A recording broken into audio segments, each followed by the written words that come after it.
I mean, we really wanted to deal with the family who suffers around someone with addiction. And the people around Jason go through a great deal because they love him. And he's not willing to help himself, and therefore they can't help him. And a lot of people feel helpless in that way. And so we treat it very authentically. We deal with authentic emotions, authentic addiction, withdrawal. It's an intense film. It's not really one for the whole family.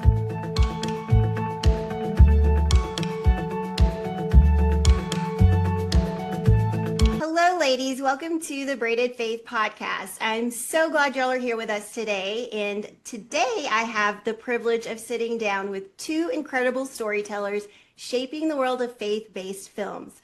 I'd like to introduce y'all to David Alford and Joseph Stam. David is the founder of Cross Purpose Productions. Since launching in 2019, David has produced 4 award-winning films that have reached global audiences in multiple languages. With a background in radio, theater, and teaching, David's journey is one of creativity, persistence, and a passion for sharing stories that point people to truth. Joseph is a gifted young actor, writer, and director who began his journey on stage as a child and stepped into film at just 16 with Cross Purposes.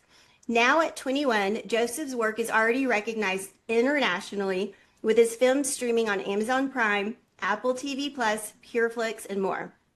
Together, David and Joseph represent 2 generations of storytellers united by one mission: to create powerful, Christ-centered films that inspire and reach audiences worldwide.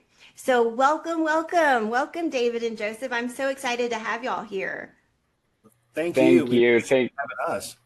Yeah, thanks for having us. We have to live up to that intro now.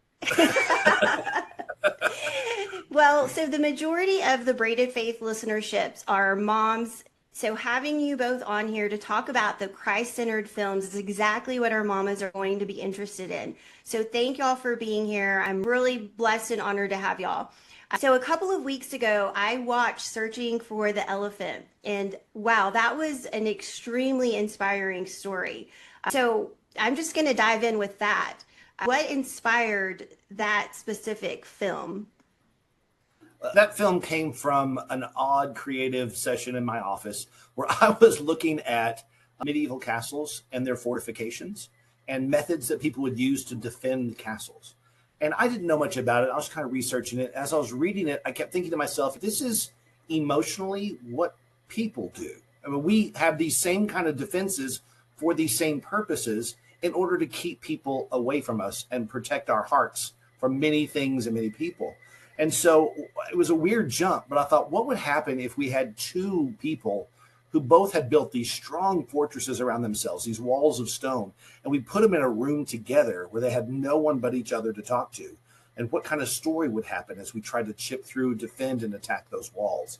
And oddly enough, Searching for the Elephant developed over a couple of years and came out of that concept. Nice. I loved it.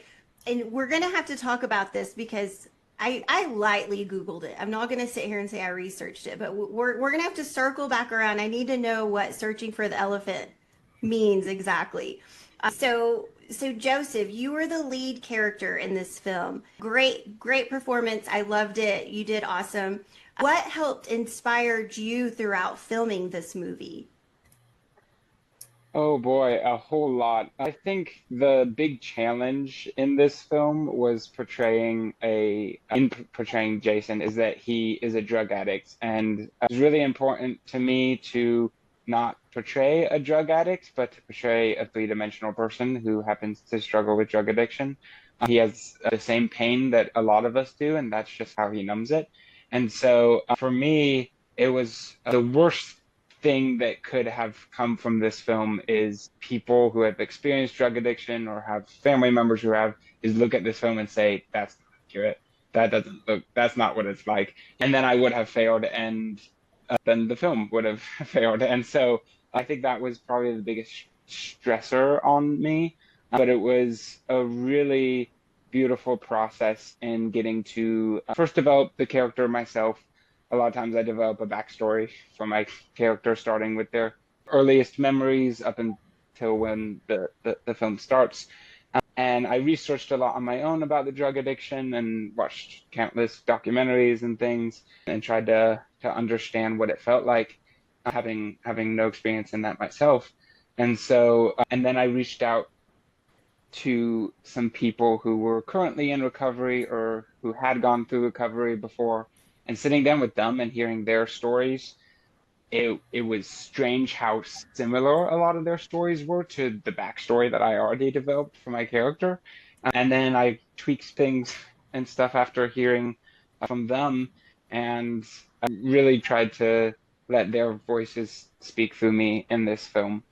And so it was a long process of developing him on my own. A lot of I would go and I would develop his wardrobe with Madeline Bowen, the production designer, and then I would go to different cities dressed up as him and walk around in character on streets and have conversations with people, and that helped me understand the edge that he has to him and how defensive he is, because I saw how people were looking down on me from the way I was dressed, and so all of that was so helpful. But when we were shooting, it was really the crew who were very inspiring to me, because a lot of the crew members had family members who struggled with the same thing. They had seen drug addiction impact their own families.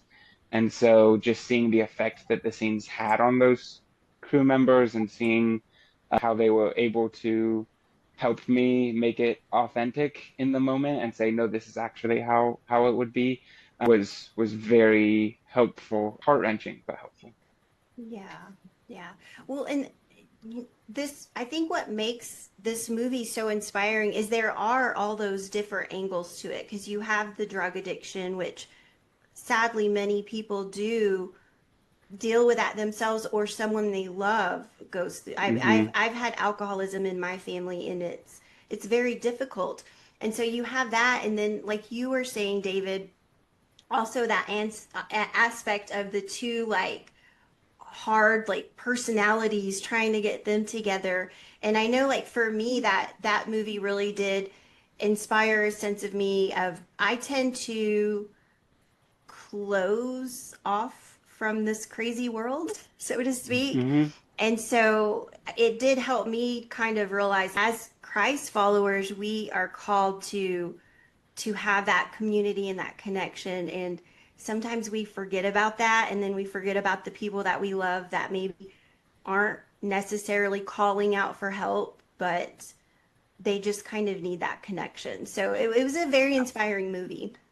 Yeah, this is, I think what taps into a bigger picture is this idea that we isolate ourselves. It's so easy to do that in modern culture. We have all these wonderful electronic gadgets. We can hole ourselves in a home. We don't have to go out to a movie. We don't have to go out to eat. We can do, all the food can be, everything can be sent to us. So we can bubble up. We can choose not to engage with the world around us.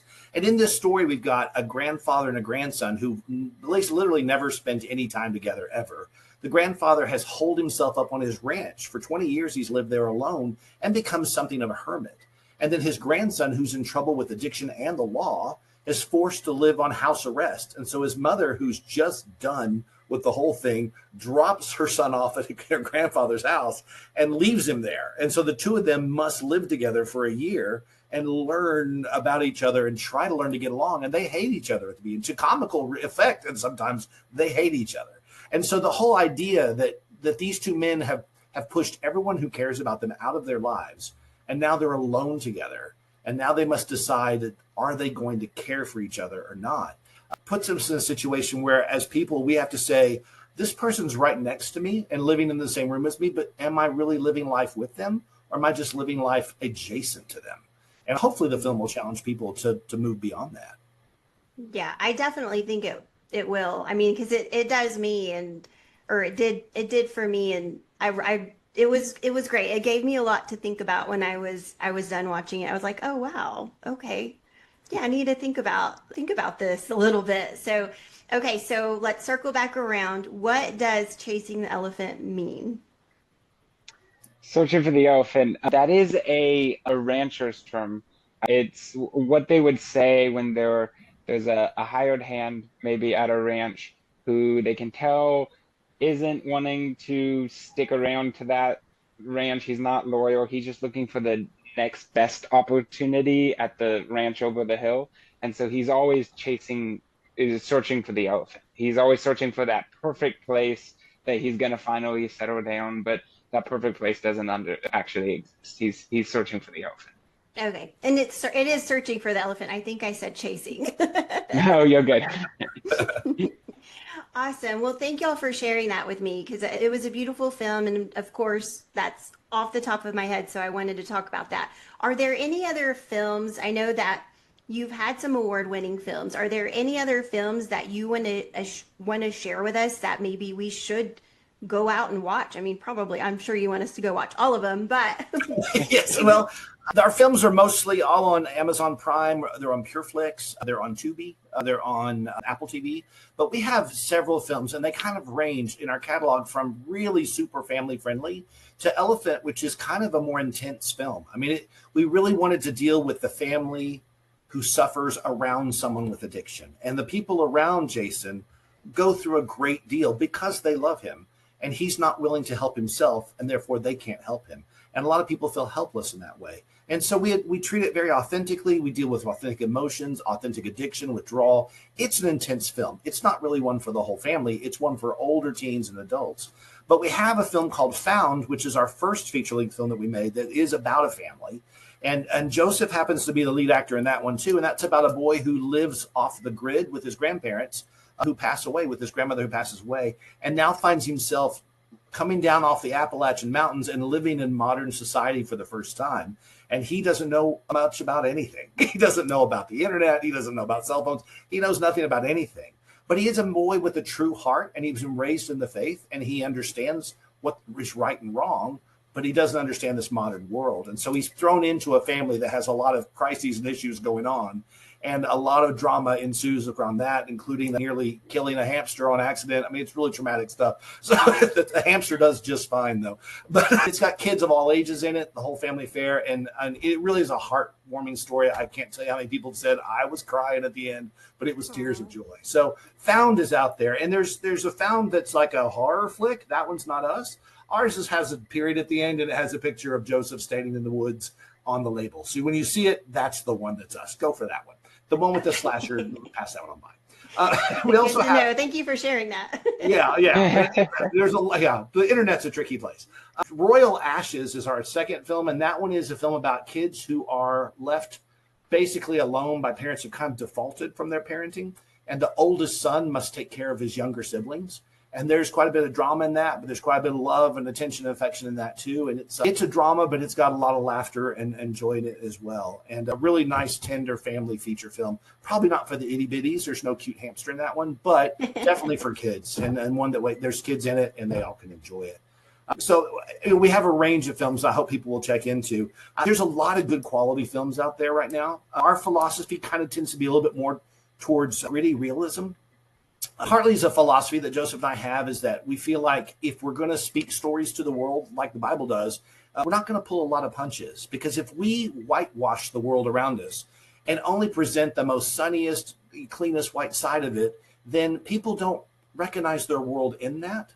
And they feel like it's kind of fake and manipulative. And if it's fake, if you're being fake and manipulative, maybe your God and your religion is fake and manipulative as well. So we really go for really gritty, earthy stories that show the hard parts and the great parts, with the hopes that people look at and go, that is kind of like my world.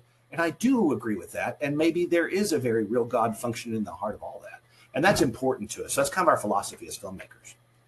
Yeah, and I think, with Searching for the Elephant too, back to that one, we want people to be able to watch that and be forced to spend 2 hours with Griff and Jason, the two main characters. And whether you like them a whole lot or whether you think they're good people or not, I think they're very human. And hopefully you watch that and you recognize how the people around you, I think everyone has a Jason or a Griff in their life. So hopefully there's a little bit more empathy and understanding to those people when you walk out of it. So I think the thing that we talk about the most when we're developing any story, whether it's a more family-friendly film like Found or a little bit more gritty like Searching for the Elephant, I think we are always looking for authenticity. I think that's the word that comes up the most when we're developing these stories. So as far as like the difference of these films, I don't even know if this question is allowed, but do y'all prefer one or the other? That's like saying which of your kids do you like best? You know, I had a feeling. I had a feeling. when you make a movie, you spend like a year of your life developing it. You spend another year getting it out there and trying to get it to an audience. And sometimes it gets out, and sometimes it doesn't for reasons beyond your control. And by the time you're done with the film, it's a part of you. I mean, there's been times when Joe and I have had to kind of sit down and have heart weeping sessions of we've got to let these characters go because we no longer have control over them, and how the world accepts them is up to that we have no say. And if they love the characters that we've grown to love and create, and if they hate the characters we've grown to love and create, we have no say. So it's one of those things that by the time a film's done, it's got so much of you in it that you can't say, I like this one, I don't like that one. Y'all, like, there's ones that you're proud of each one for different reasons, and you're embarrassed from each one on different reasons. And that's just from our perspective. Yeah, probably production quality, we've probably gotten better as we go. But I think the stories always had a heart to them. The first one that we did, which was Cross Purposes, which is what the company is named after, that one took off in the way that it did, not because of its production quality, because it didn't have a vast budget or anything, but it was because of David's really genuine writing, and people saw that story and saw truth in it. And so I think all of the stories definitely mean a lot to us. And I remember for that first one having to, because I'd been keeping a journal for my character and writing as the character from the past experiences and all through the shoot and everything. And so having to write that last journal entry and send the character off was pretty heartbreaking. And it's weird. It's hard to share it with people sometimes because it's like, no, this is my story. This is my baby. It's really odd. It's hard to describe. But then there's such a joy in sharing it with people. I mean, I think of Searching for the Elephant and seeing people at the premiere, at the screening, who I talked to about, again, the drug addiction, and who were in recovery, and just seeing their reactions and the way that they connected with the story, and watching it move and shape things. That's not us. That's God. We try to take a step back and not have our films preach a message because we want to leave enough subjectivity in our art for God to work. There's been so many times that once you do let go and you let your art be shared with an audience, that God will work in the subjectivity of art, and he'll put things in there. People will come up to you and say, it meant this to me. The film meant this to me. And I'm saying that being like, I never thought about it that way. But that is great. That's awesome. But then that's just when you have to realize, oh, that was God working in their life, not me. Well, it's kind of like scripture. I know there have been times in my life in certain seasons where one scripture means one thing, and then like later, obviously it still has the same meaning, but it hits different because of the season I'm in or whatever I'm going through. Yeah, absolutely. We talk about that in art a lot. Like if you go to an art museum and you see this beautiful picture, and it may be a little bit more abstract, and it may just make you feel a certain way. And the person standing next to you may look at the same picture. They'll bring their own personal experiences into it, and they'll look at that picture and they'll feel a certain way. And the two of you will feel completely differently, but you're both getting something meaningful out of the art. We feel like with Christian films, you have to be careful to let that happen too. And I think a lot of mistakes that Christian artists make is we want to make sure we're so 100% clear on our message that we beat the audience over the head with the message. We tell them, we retell them, we re-describe it, we show it to them, because we're trying to hit the correct message. But at the same time, the audience is like, I kind of got that way back at the beginning, and we're still here talking about it like I'm not the smartest bulb in the box. And that sometimes is kind of pandering and kind of uncomfortable and not as much fun to watch as a film. So I think we as Christian artists have to trust that if our heart is intent on telling stories that honor God and reflect him, that he can fill in the gaps for us and interact with the audience in a way that's meaningful. We don't have to beat them over the head with the idea. People will figure it out. That's what they're there for. Oh, it's so true. And I think sometimes I'm glad to hear that y'all think that way, because sometimes we lack that trust just in general to know that God knows what he's doing, and he will do what he's going to do. And with you guys putting your gifts and your talents out there for that purpose, for God, it's God's will be done. And I love to hear the behind the scenes of watching this movie and hearing the inside of this movie and what y'all's heart's intent with. Like, it makes me want to go watch it again. Yeah. Well, it was That'd be great. it was kind of amazing though, just in how this film that it got made at all. It was really just could have been God telling us that he wanted it made because there's an urgency sort of that you feel when you have something to share and when you have a piece of art that you need to share, and it feels very alive and active and right now. And I think that's the way that God works. Sometimes he puts that pressure on you, and that's how this film felt. Because we had written this and then we put it down for a little while because we were told by a distributor that this wasn't going to be very marketable. Searching for the Elephant, it wasn't a marketable film, so we needed to try to write a romance film. And so we tried to do that, and there were some good ideas in it, but it was just written from a place of having to do homework. It wasn't written from a place of like genuine inspiration. And so we were getting frustrated with it and it wasn't really working out. And so then we went back to this script of Searching for the Elephant, and we were like, why aren't we doing this? This is good right here, and this is active and it's urgent right now. And there was kind of like just and there wasn't a literal deadline that we were looking at that we have to get it done right now. But there was kind of that sense, I don't know if you felt the same way, David, but it felt like there was this urgency that this is very active and alive right now and it needs to be made now. Yeah, definitely. And you can tell by the responses that we've gotten from people that there's a reason this film's out there, and it's not within our control, and that's okay. That's how it should be. And the things that have happened with people who are watching it, it's been quite a blessing. And like, okay, this movie needed to happen right now, even if it's for that one person whose life was impacted intensely by it. That's worth it. That was worth the entire year and a half and all the money we spent on it. That's all it needed to do. Everything above that's gravy at that point in time. What kind of response have you guys gotten from this movie?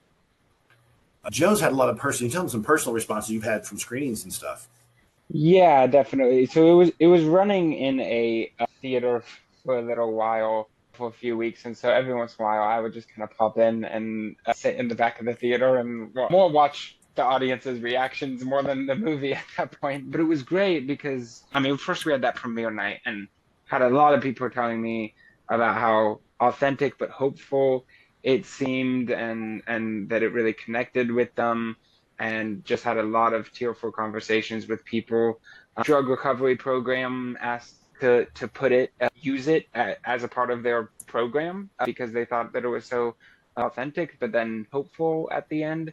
And then just having one-on-one conversations when people would like recognize me from the movie afterwards when I was walking out and stuff like that. And I would talk with people. People share.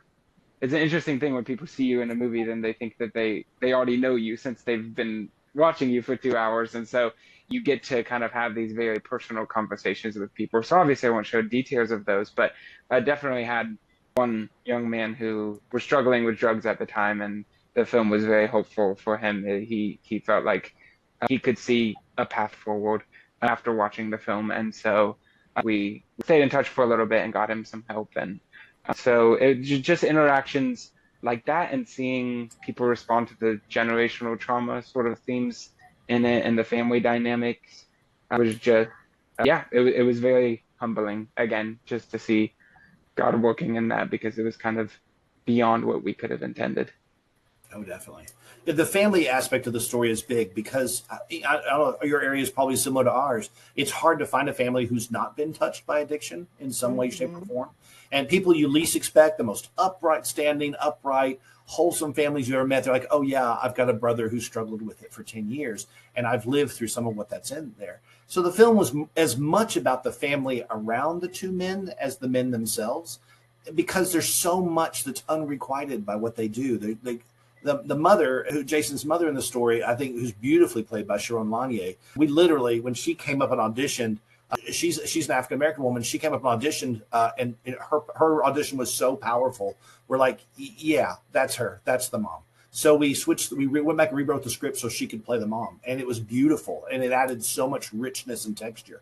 But that mom who'd given so much and worked so hard to try to save her son, and out of love had to abandon him. which is such a powerful thing. I think giving a big bow tie ending where everything's great and everyone's happy at the end didn't seem to have a place in this story, because with people who are recovering from addiction, with people who love people who are recovering from addiction, the struggle kind of keeps going on for most of the rest of their lives. It may turn out great, and people certainly will do better in some cases, but it's kind of always there. And so for us, it was really important to portray it that way. And I think because we did, people in that world go, okay, things are not going to be better tomorrow or the next day, but they might be better next week, or they might be better next month, or I might be on an even better place next year. And it's a long-term struggle. And because the movie reflects that, I think people believe that that's possible. And that's been exciting to watch that response. Yeah, and not even with the addiction side of it, just the forgiveness, the idea of forgiveness between the family members and those dynamics. Those things, some of those wounds take time to heal. And so we wanted to echo the truth of that, but also give the hopeful message that it is possible. It's a process.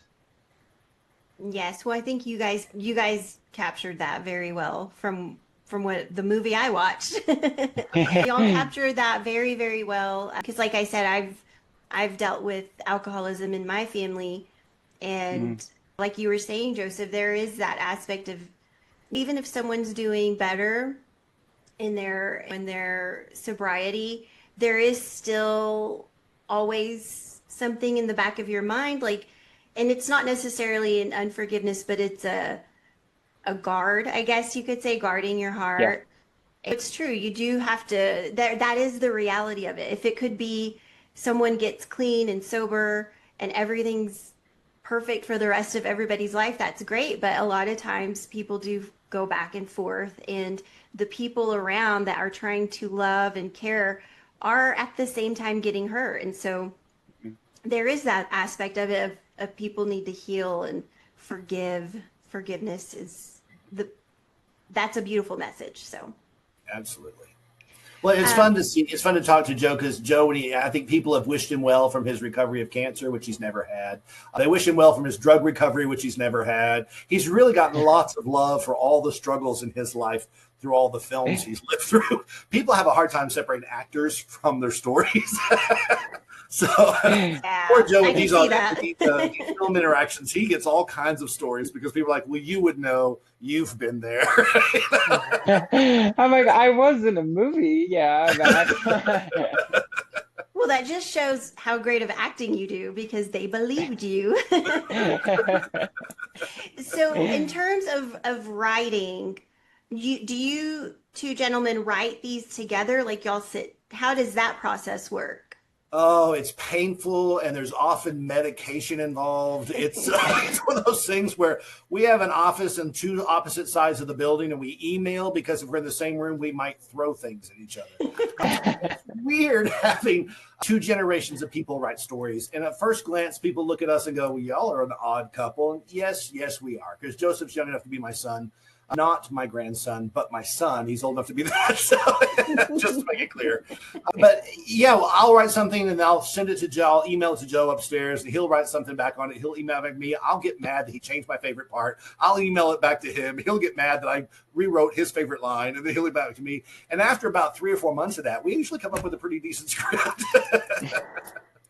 Yeah, no, it's a fun process, but this one, David had already written the first draft himself. And so I was really jumping on to the story that he already had and just trying to enrich it and enrich the characters. But no, there was so much already happening, and it's a lot of fun. He jokes about how much we fight writing, and it kind of actually is true, but like in a fun way, in a fun sort of debate, because we're both after the same thing at the end of the day. And so it's really fun to just have no inhibitions and just kind of argue something out together. But what's great is the correct thing that we should go, or the way the film will always tell you what it wants. So when the film tells you what it wants, then we both recognize it and we both go, oh, yep, that's it. And it doesn't matter who had the idea in the beginning. Most of the time we don't even remember which one of us actually had the idea. It was just it's obvious once it's presented. So and it's fun. It's fun to get to that point where we argue about something. I give my reasons why it needs to be a certain way. Joe gives his reasons why it should be a certain way. I'll counter his reasons. He'll counter mine. Eventually both go, yeah, you're right. And then, but we're laughing the whole time because it's like, it's fun. It's debate and it's fun and it's character development. And like Joe says, it's out of love for making these characters and these stories the best they can be. And we actually have a great time writing scripts, probably more fun than we should have. When it comes to designing the movies, it's kind of the same thing because Joseph has a very strong camera eye.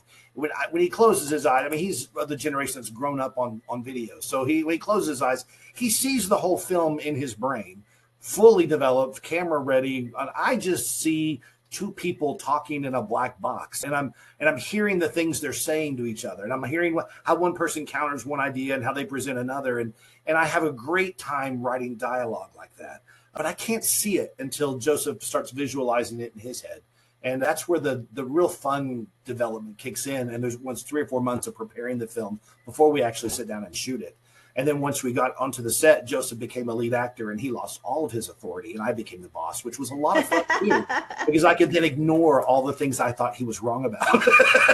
Oh, but every once in a while I would go over and whisper in your ear something and then keep going. I couldn't help myself. He gets back in the editing booth and he goes back and re-edits everything to fix it the way he wanted it. So it all works out okay. He gets what he wants. Don't let him talk to you that way. Y'all sound fun. You laugh a lot, probably way too much. Yeah, no, it is a joy, and that tension though is really helpful in creating three-dimensional people, I think, in characters and story, because you need to challenge and excavate these people and throw out all the options, and if they're not this way, then why? And forcing each other to have arguments as to why helps us understand the story and the characters better. So how did you guys connect and meet? Well, our families have grown up, homeschooled all of our kids, and then Joseph's family was a homeschool family as well too. So when we moved here to Virginia, his family was one of the first families we met, and he has a large number of siblings, and I have 3 kids of my own who are all kind of intermixed in ages. So our families got together a lot, and the kids all played, and they were in the same activities and things. And I had started a youth theater arts program at a local theater here in the area, and Joseph and his siblings kind of all took turns being in that program, doing plays and stuff over the years with my kids who were in it as well too. And so I got a chance to kind of work with them as an acting coach and put them up on stage and see how they performed in front of an audience. So when it came time for me to do a short film, I got really brave and was going to write a play, and then it didn't really work out as a play. And I thought, maybe it could be a short film. And that's the one that turned into Cross Purposes. And I needed a 16-year-old kid to play the lead in that character. And that was a character who had cancer and was terminal with cancer, but it was a joyful story. And so I needed a kid who could pull off that joyful energy, but yet carry the gravitas of the situation in a way that made you want to be with them, which is not an easy sell. And so I auditioned at an open audition for about 30 young men about that age, a lot of them from my theater arts program. And I actually kind of reached out to Joseph. I'd seen him on stage and I thought, and I knew him as a personality. I knew he kind of had that personality that I thought would work. So I asked him to audition, and he did. And sure enough, his chemistry with the adult actor that was in the show was so strong. I couldn't say no to it. And he brought such authenticity. If you watch this film called Cross Purposes, you will cry. It's just, there's not a thing about it. You will cry at his performance because it's just that powerful. And so we did that together. And then when that little short film was over, I thought Joe would kind of run along and go back to basketball and do all of his other things and go off, but he really wanted to know more about writing. He expressed he was really interested in writing. I was like, okay, well, I'll make a teaching assignment out of this. So I was writing our first full-length feature, Found, and I said, well, here's a scene. Take this scene and go see if you can do something with it, and here's what that scene is, and go away and go write it. And I figured he'd probably forget after a day and a half and never come back, and I could just keep going with my work. Well, he came back a day later, like probably 9 hours later, with a scene fully written that was actually quite good. And I was like, oh, well, I think I could probably include that in the film. And since you're not busy, here's another scene. And he probably wrote 3 or 4 scenes in that film. And that film was, again, about another young man. And by the time he had worked on the script so long, it seemed obvious that he would be the actor that would play the young man. And so we wrote it with that in mind, and he did a beautiful job, and that film just took off. And it's been seen by millions and millions of people on pretty much every continent of the planet by this point in time, transcribed in a couple of languages. And it just did a beautiful job with that. And since then, I haven't been able to get rid of it. He just lives here in my office, and I can't get rid of it. So he just keeps acting and writing. And at this point, I started off as his mentor. And now I feel like I'm more of his partner than his mentor, because he's really grown tremendously as a writer and as an actor. And honestly, he's the future of this film group. I'm going to do this until I'm too old and crotchety to keep doing it.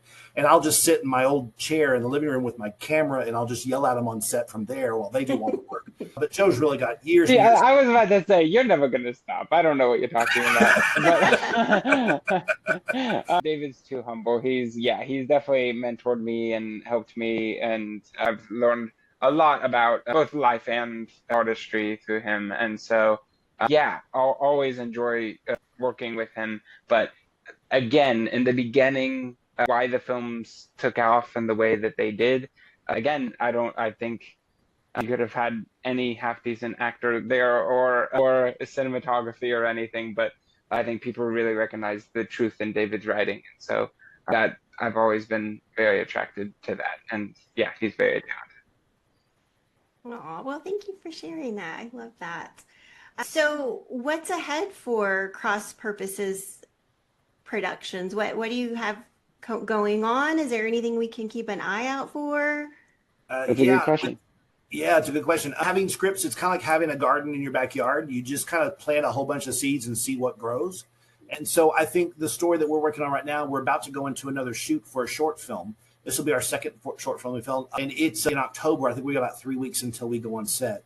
And it's a powerful story called about the White Rose Society, which was a group of kids in Nazi Germany in World War II, right at the beginning of the rise of National Socialism. And these kids were college age, and they were growing up in a world where all the things that they were excited about doing as adults was suddenly being taken away one by one by the National Socialist Party. You can't do this anymore. You can't think this way anymore. And these were Christian kids who were growing up in a house of faith. And they slowly started realizing what was wrong with what was happening in Germany at that time, when a lot of people were caught up in a lot of other things and not seeing it. And so they had the eyes of clarity and the eyes of truth. And were like, we can't just roll over and agree to this. So these kids got together with some college friends, and they came up with these flyers that they wrote anonymously, and they printed thousands of copies of them and spread them all over the university campus, warning people about the dangers of Hitler and Nazi Germany and what was happening. And in that point in time, they put themselves at great risk.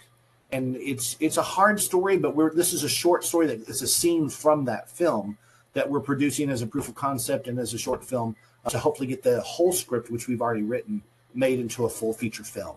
It's a little more expensive and bigger because it's a timepiece than what we've done before. So we're going to need some partners to jump in with us to help produce this as a full feature. So this short film that we're about to shoot is just for that purpose. Oh, nice. So will the short film be out and available for people to watch? Very likely, yes. It'll probably go through a film festival circuit, which is where a lot of short films go. They'll go get judged and compete in these short films and these film festivals around the country. That's usually a process that takes about a year. By the time you enter it and all the festivals run their course, it's about a year. And then after that, then it usually gets picked up and shown places so people can watch it on the internet. So it's a little bit of a process. And we're hoping in that interim, we'll be able to get the funding together to shoot the full film, which would be a really exciting project if we could get that off the ground. Joe actually traveled to Germany to do research on this film, and he knows these kids like the back of his hand. Yeah, it was pretty amazing to hear more about their story and, walk where they walked. And I went to a university. They have a museum for them in the university, and it was awesome just talking to historians. And then they would be explaining to me a story, and then they'd be like, oh, and I can go show you where that happened. And it was just kind of an incredible process. And I really felt like, again, these people from the past were really speaking through the story as we were writing it, because there was a lot of, in history, we knew that they got from A to B, but we didn't know how or what emotional thought processes they were going through. So we had to create those on our own. But then when I went to Munich in Germany to do research, we found out that we were weirdly right about a lot of the things already. It was kind of like when I was developing my backstory for my character and people started telling me stories, and it was weirdly similar to what I was already thinking. It just lined up. And so it just took a couple of tweaks, and the script is ready to go. So I'm very excited about it. It's about some very fascinating people and their bravery in a very scary time. So I think it's a really exciting story. And it's refreshing, too, to show German people who said no, because there were German people who said no. And I think it's hard for us who are non-Germans to look at that culture and go, how'd you fall for that? How did you let all these things creep into your society and all these evils happen? Of course, we look at today and go, oh, I kind of get it a little more now, because evil things do creep into society, and they do it incrementally in tiny things.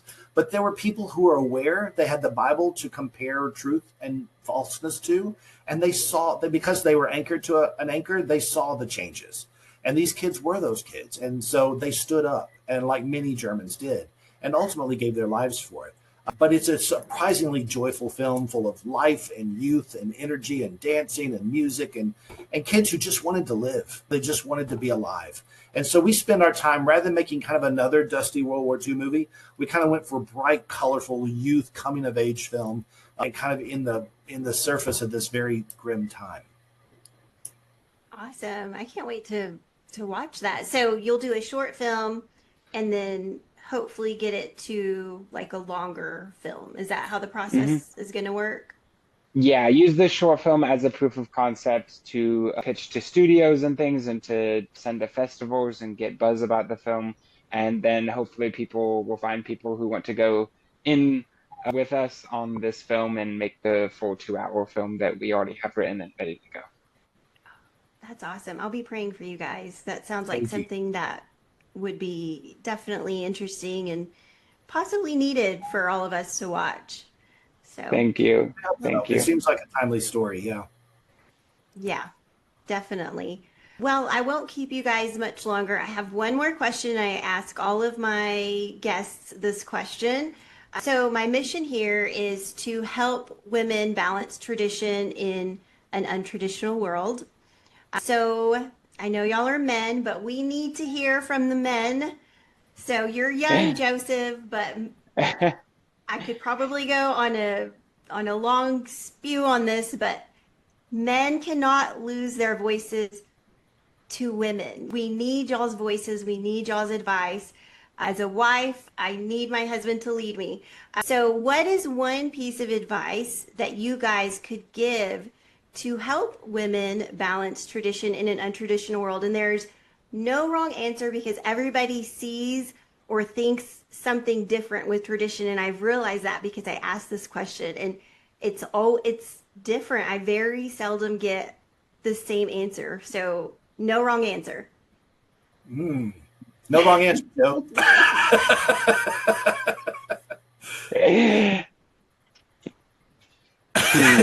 Okay. While you're thinking of your answer, I'll give mine to give you time to think, if that helps. Yeah. So yeah, you go ahead. So we're kind of interesting because my family is a very non-traditional family, but we're very traditional at the same time. Our makeup, our structure is different, and that my wife is an orthopedic surgeon. And so I gave up my career as an educator to stay home and homeschool our children through medical school and residency until she was finished and got a job as a doctor. And then my last student is my son, who's a senior this year. I'm just about to graduate from homeschooling after about 22 years. And people look at us, and we're a very traditional family. We're very, our ways of interacting, I have to still be the leader of the family. Even though I'm not the primary breadwinner of the family, I have to be the leader of the family. And so my wife and I still have the same roles. We still have the same needs. She needs me to take care of her. I need her to support me and tell me I'm okay. And that all works out in the same way, even though our jobs are different. She goes to work and I take care of the home, and I take care of the kids, and then take care of a job on the side. And she goes to work and takes care of a job and comes home and is a mom to our kids and a wife to me. None of that changes. Even though we're in non-traditional roles, none of that changes. If it does, if a husband starts to defer his role to his wife because she has more zeros in her paycheck than he does, then the family will fall apart. And we knew that going into this. And we said, we can't change that because we both need it to be happy. And our kids need to see that if we hope to have a healthy, happy family through medical school, which is not an easy thing to do. And it's been exciting, and it's been challenging at times. It's been fun at times. It's been hard at times.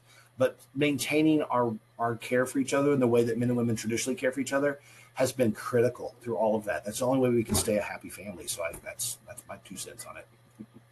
Thank you for sharing that, because we do live in a world where there's either 2 paychecks, or women go to school now and they do something. And so I think that is important for women to hear, because a lot of families don't have that traditional wife is home, husband goes to work. And so But I think that, I mean, what you said, that is the key, is still keeping the you are the head over the home, or the lead of the home in the areas that are, I would say, most important. I mean, I don't really care who's bringing in the money. How is your structure at home? What are the kids seeing? So I love that. Thank you for sharing that. I think that is definitely a much needed message and reminder for women, because there are women that bring in, like you said, more zeros, and they take over everything because of that. And that's not an And the excuse. husband defers everything to them because they're Yeah. the breadwinner, because they take their sense of worth from that. And that is not where your sense of worth comes from. Your sense of worth becomes leading your children and being their father and being a husband. That's where your value comes from, and keeping your family together in a hard situation like going to medical school where it's hard to see each other and spend time together. I had to be militant about making sure our families stayed together.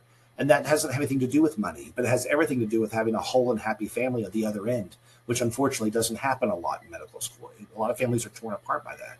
So Mm. that's your goal. I mean, that's the, don't put your value in how many dollars you bring home. Put your value on your role as a husband and a father. That's what matters.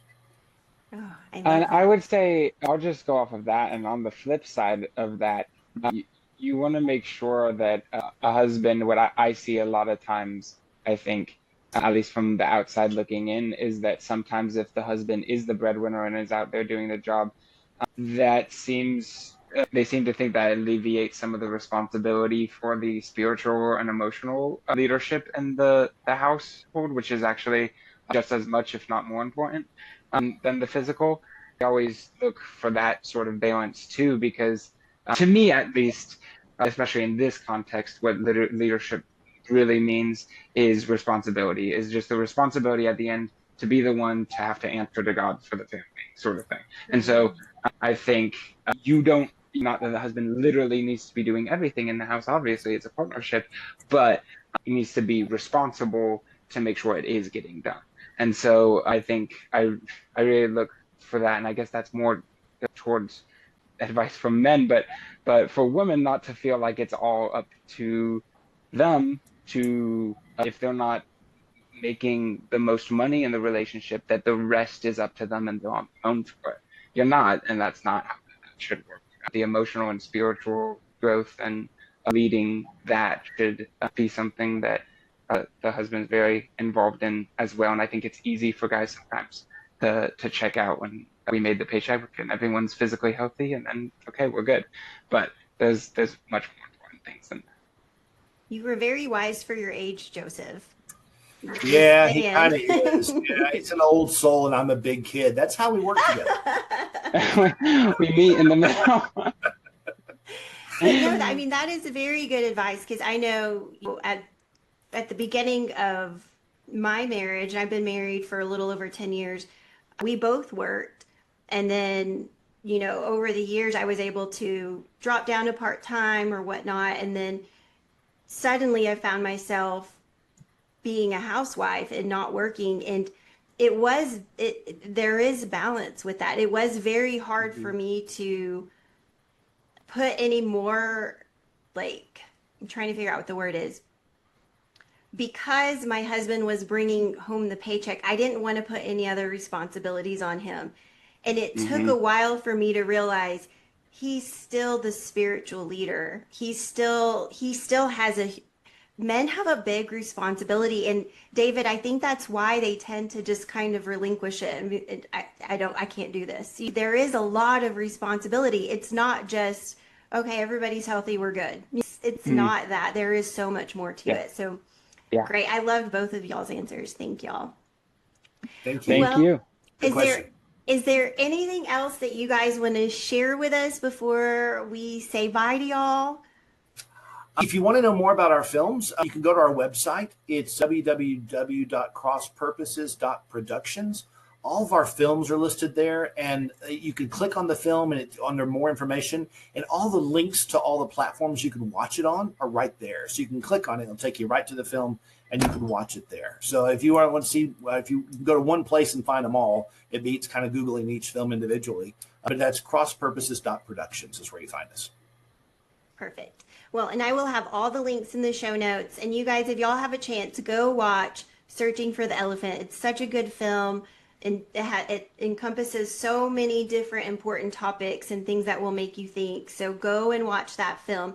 Thank y'all so much for joining me. I appreciate y'all, and I can't wait to see what is in store for this next film y'all are working on, and whatever else you guys put out there. I'm definitely going to be following y'all's journey. So thank y'all so much. Thank you, Crystal. Thank We you. appreciate it. Thanks so much.